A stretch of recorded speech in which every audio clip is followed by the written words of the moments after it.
Hello, hello, English learners, and welcome to Softly Spoken English. I'm Sophia, and I'm really happy you're here with me today. Take a moment to get comfortable, breathe, and let the English come to you naturally. Today, we're going to talk about something we all experience, the weekend. Maybe your weekend was exciting, quiet, busy, or perhaps absolutely nothing happened. That's okay too. Whatever your weekend looked like, there's always a natural way to talk about it. Now, imagine it's Monday morning. You arrive at work, see a coworker, and they smile and ask, "How was your weekend?" It's such a simple question, isn't it? But sometimes your mind suddenly goes blank. You know what you did. You know how you felt. But finding the right words in English can feel surprisingly difficult. So you answer, "It was good," and the conversation ends before it really begins. Has that ever happened to you? Here's the lovely thing. You don't need an exciting story to give an interesting answer. You simply need a few natural phrases and one or two small details. Instead of saying only, "It was good," you might say, "It was really relaxing. I stayed home, watched a movie, and finally had some time to myself." Can you feel the difference? Suddenly your answer gives the other person something to respond to, and the conversation begins to flow naturally. Let's begin with a very common answer. It was pretty quiet. This is perfect when you didn't do very much, but you still enjoyed your weekend. You could continue by saying, "It was pretty quiet. I mostly stayed home and caught up on some rest." Or perhaps, "I had a quiet one. I did a few things around the house and watched a new series." A quiet weekend may not sound exciting, but it can still become a warm, natural conversation. Did you notice the expression, "I had a quiet one"? Here, one means weekend, and native speakers often use this kind of phrase in casual conversations. You might hear, "I had a busy one," "I had a relaxing one," or even, "I had a bit of a crazy one."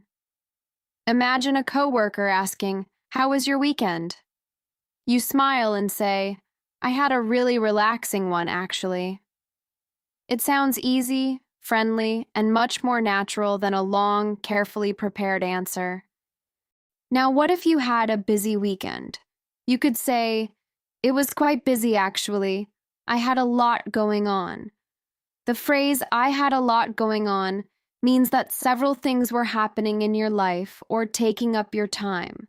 Maybe you visited family, cleaned the house, went shopping, and met a friend for coffee. You don't need to explain every detail. Just choose one or two things to share. That gives the other person space to become curious and ask you another question. You can also make your answer feel more natural by adding "actually." Perhaps your weekend was different from what you expected. You could say, "It was really nice, actually. I didn't have any plans, but a friend invited me out for lunch." Or, "It was busier than I expected, actually." This little word often adds a feeling of surprise or contrast. It makes your answer sound less prepared and more like something you're remembering and sharing in the moment.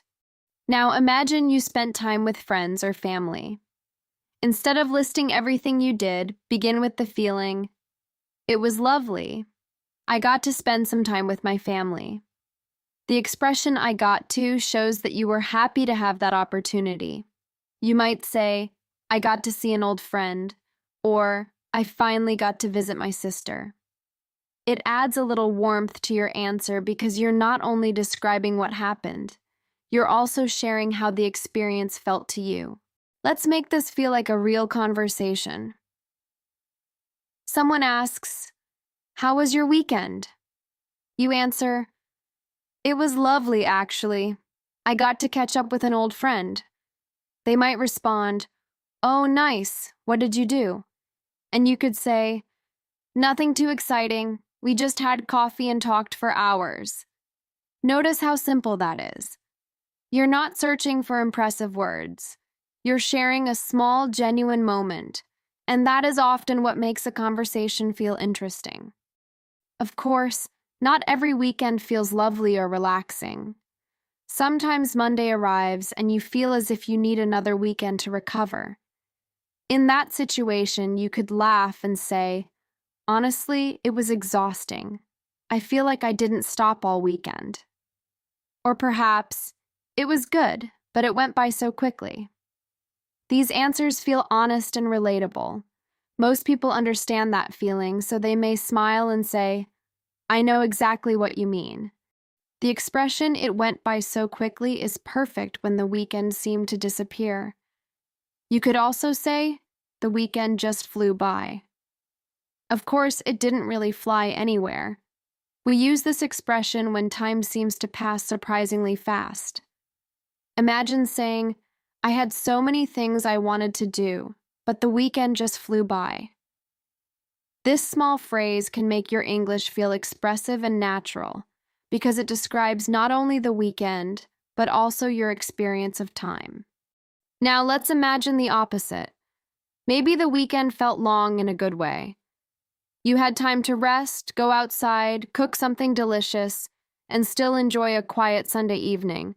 You could say, "It was one of those weekends that felt really long, in the best possible way."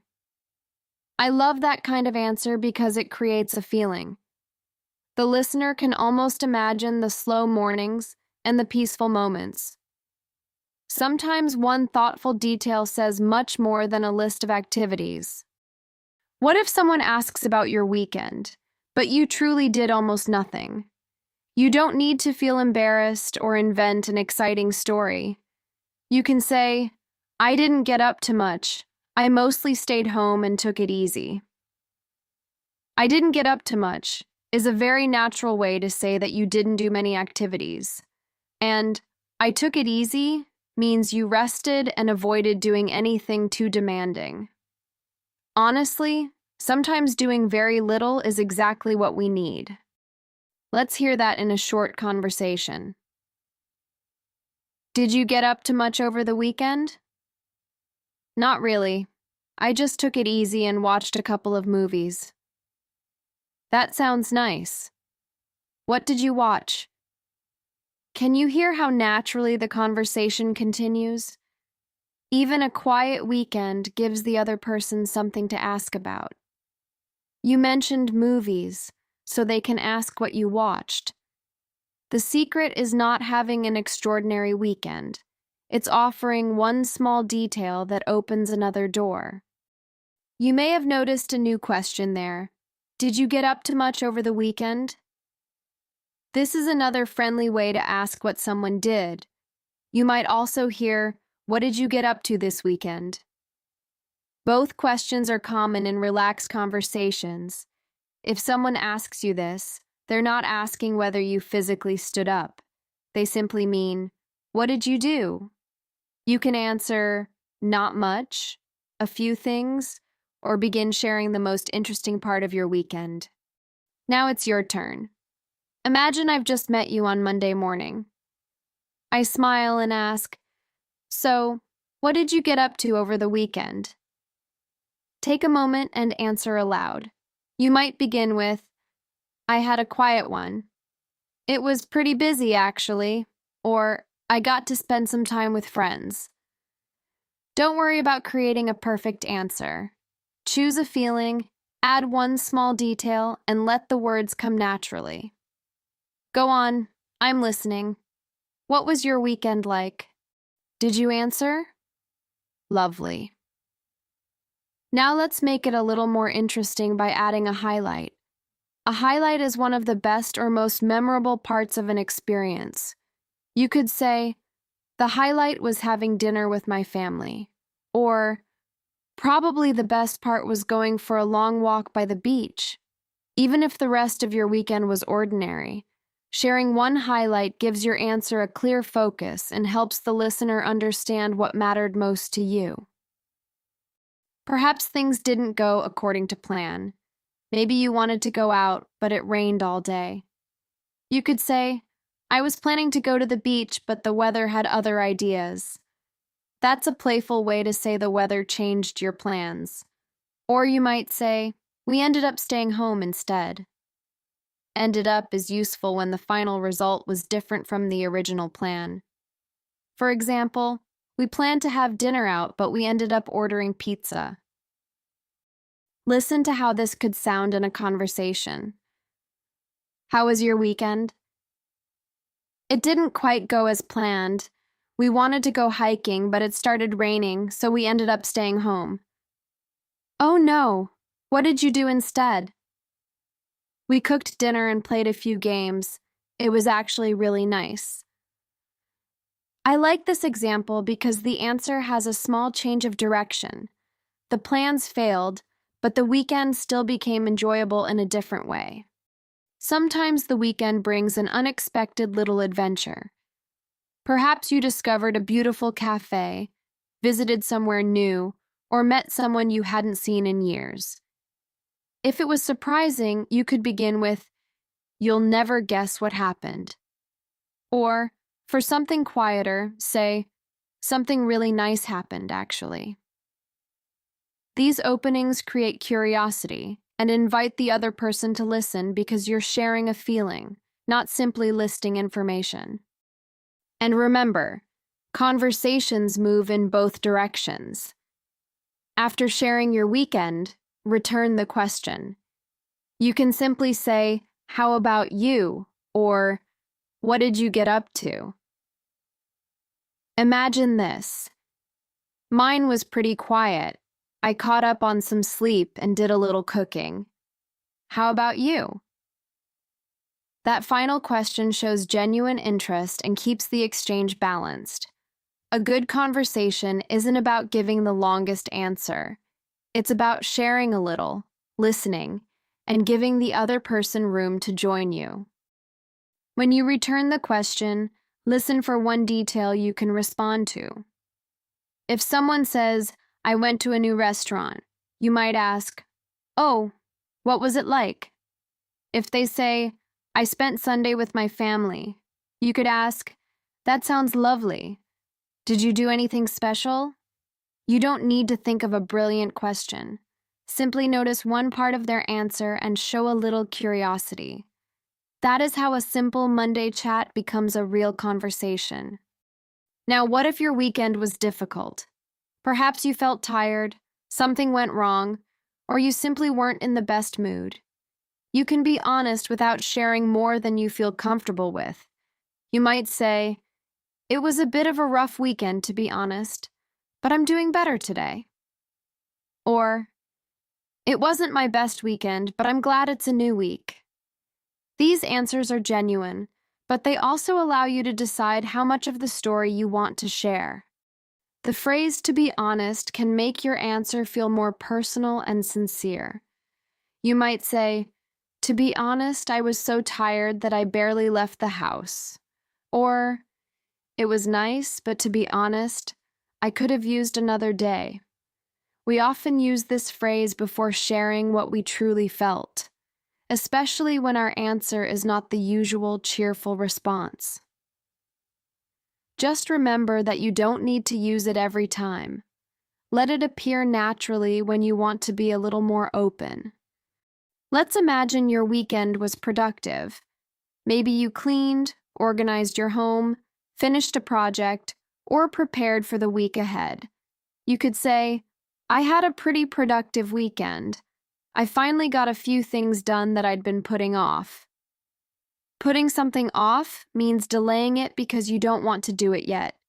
Perhaps you organized that cupboard you had ignored for months.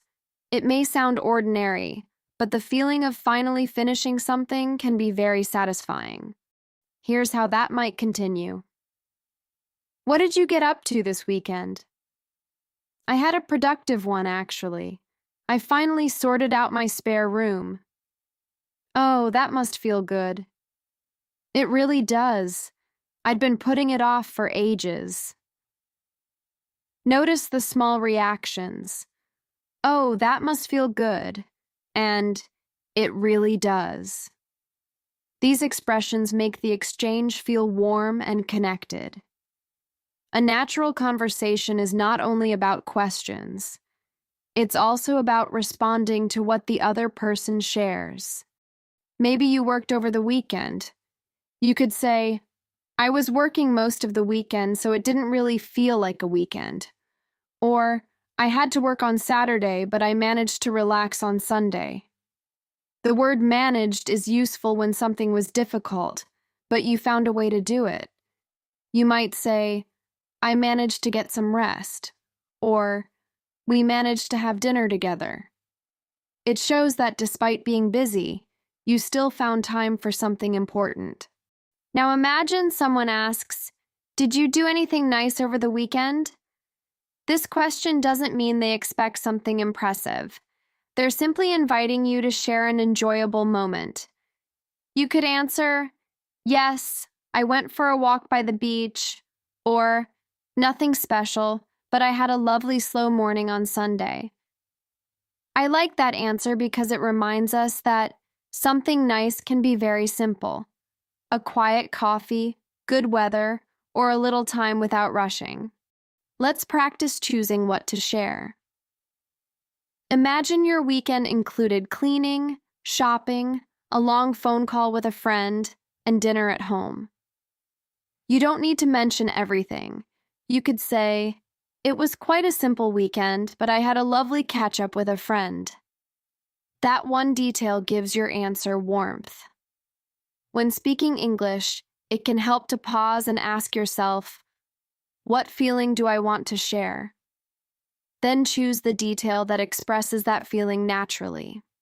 So far, we've explored many kinds of weekends: quiet ones, busy ones, difficult ones, and weekends that didn't go as planned. But the pattern stays simple. Begin with the general feeling, add one meaningful detail, and give the other person something to respond to. It was relaxing. I spent most of Sunday reading. It was a busy one. We had family visiting. You're not performing or giving a report. You're simply opening a small window into your life. Now, let's make your answer sound a little more vivid. Instead of saying, I went to a restaurant, you might say, I tried a little Italian restaurant near my house. Instead of, I watched a movie, you could say, I watched an old movie I hadn't seen in years. One small detail helps the listener picture the moment. You don't need a long description. Just add something that made the experience feel special, funny, peaceful, or memorable to you. You can also share how you felt afterwards. Perhaps you say, I spent Saturday outdoors, and it was exactly what I needed. Or, I finally had a quiet day at home, so I felt much better by Sunday evening. This makes your answer feel more personal because you're connecting the activity to an emotion. People often relate more to how an experience felt than to the activity itself. A simple weekend can become interesting when you share why it mattered to you. Imagine someone says, I went away for the weekend. You could respond, oh, nice. Where did you go? If they mention a place you know, you might add, I've been there before. It's beautiful. If you don't know it, ask, what's it like? These are simple questions, but they show genuine interest. Remember, you don't need to create the perfect response immediately. Listen for one detail, react naturally, and allow your curiosity to guide the conversation. Sometimes you may want to ask whether someone enjoyed an activity. You could say, did you have a good time? Or, how did you find it? In this situation, how did you find it means, what did you think of it? For example, someone says, I went to a new market on Sunday. You might ask, oh, how did you find it? They could answer, it was great, actually. There were so many little food stalls. It's a natural way to invite an opinion. So the next time someone asks, how was your weekend? Remember that you don't need a long or impressive answer. Begin with the feeling, Share one small detail and allow the conversation to continue naturally. You might say, "It was a quiet one. It was busier than I expected." Or, "I got to spend some time with my family." Simple words can create a warm and genuine conversation when they reflect your real experience. Before we finish, let me ask you one more time. How was your weekend? Try answering aloud now. Choose one of the expressions we explored today and make it personal. Perhaps your weekend flew by. Perhaps you took it easy. Or maybe something didn't go according to plan. Whatever happened, there's always something you can share. And remember to return the question with a friendly, "How about you?" That small question keeps the conversation moving. I hope today's conversation has helped you feel more comfortable talking about your weekend in English. Keep listening, noticing, and using these expressions in your own way. You don't need to sound perfect. You only need to sound like yourself. Thank you for spending this time with me today. Take care, enjoy the rest of your day, and keep listening. Keep speaking, and let your English grow naturally. See you in the next episode.